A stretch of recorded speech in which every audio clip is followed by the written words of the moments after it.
हे विद्येचे माहेरघर असल्यामुळे पुण्यामध्ये महाराष्ट्राच्या कानाकोपऱ्यातून विद्यार्थिनी शिक्षणासाठी येतात. कायम पुण्याने एक सुरक्षितेची वेगळी ओळख महाराष्ट्रामध्ये दिलेली आहे. यामध्ये कालच्या स्वारगेटच्या घटनेने खरंच मनाला वेदना होतात.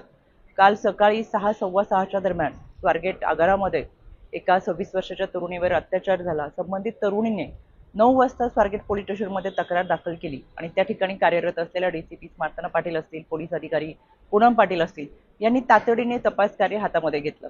याच्यामध्ये त्या भागातील सगळे सीसीटीव्ही फुटेजचे कॅमेरे चेक करून त्या संबंधित तरुणीने आरोपीची सांगितलेली ओळख आणि त्या अनुषंगाने तयार केलेले स्केचेस असतील, फोटोज असतील, या अनुषंगाने पोलिसांची 8 पथकं ही कालपासूनच ग्रामीण शहरी भागामध्ये रवाना करण्यात आलेली आहेत. यामध्ये आरोपीचे सीडीआर असतील, लोकेशन असतील हे डिटेक्ट करून आरोपी पकडलाही जाईल. पण शेवटी त्या मुलीची सुरक्षितता फार महत्त्वाची आहे. तिचं आयुष्य हे लाख मोलाचं आहे. त्याच्यामुळे अशा घटना घडूच नाही याच्यासाठी सतर्क राहणं फार गरजेचं आहे. मी सातत्याने